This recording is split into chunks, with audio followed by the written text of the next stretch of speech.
What's your name? My name is Raphael. Where are you from? I am from Vancouver, Canada. What's your name? My name is Jessica. Yeah, where are you from? I'm from Canada. Since when have you been teaching students at Glowlink Academy?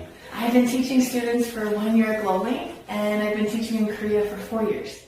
Almost 3 years now. I started in December of 2020. What aspects of English do you teach? I teach speaking, reading, listening, and writing with a focus on speaking through Top Stars, Full Blast, British Reading, and Listening. What makes you happy when teaching students?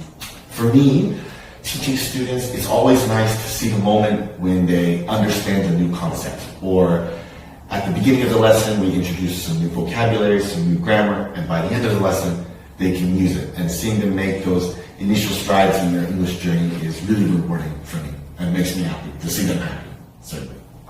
I love seeing the joy and excitement on their faces when they're learning, and I also love seeing their confidence grow and them understanding that they've also improved. Most students love you. What strategy do you use in the class? I, first and foremost, try to make the classroom environment one where the students themselves want to learn. So usually that involves having a lot of positive energy right from minute one, and having the students know that it's okay to make mistakes while learning and to just try their best to use English as much as they can in order to make their ideas known and make their thoughts heard.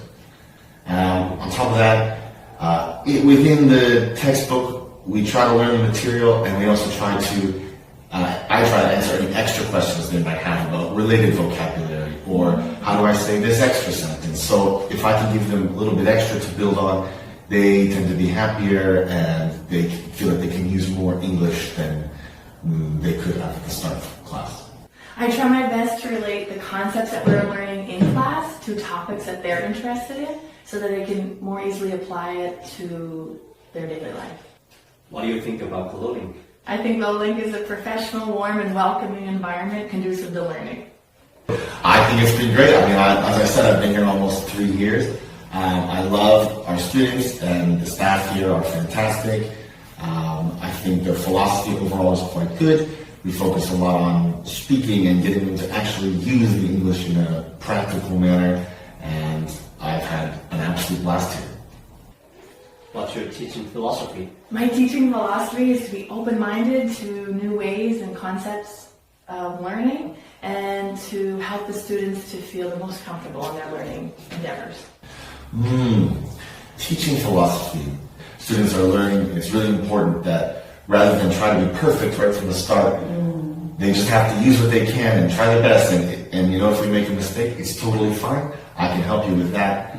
And through that sort of process, at the beginning it's slow going, but then after a while, learning from those mistakes, students can really improve at a much larger rate. Lastly, tell us what kind of efforts students should make to speak English well. I always say here, first and foremost, is to listen as much as possible to whatever you can, any kind of media that you can get your hands on.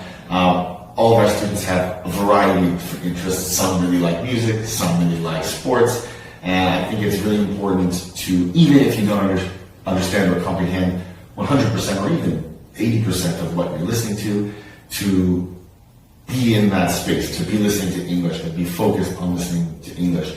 And the other thing that I think is the most important thing is to use what we learn. You know, we have class periods together. I see most of my classes twice a week, and I think it's really important that when they're not in my class, to even a couple sentences a day, try to create something, try to use a lot of English output, whereas in our classes I teach them and there's a lot of input and they understand the concepts. But really, through using them every day, whether it's writing a couple sentences down or even just saying a couple sentences, I think daily practice for 10 minutes, making stuff, creating stuff, and listening for 10 minutes at least to some English native speakers speaking is really important. Thank you very much. You're welcome. Thank you.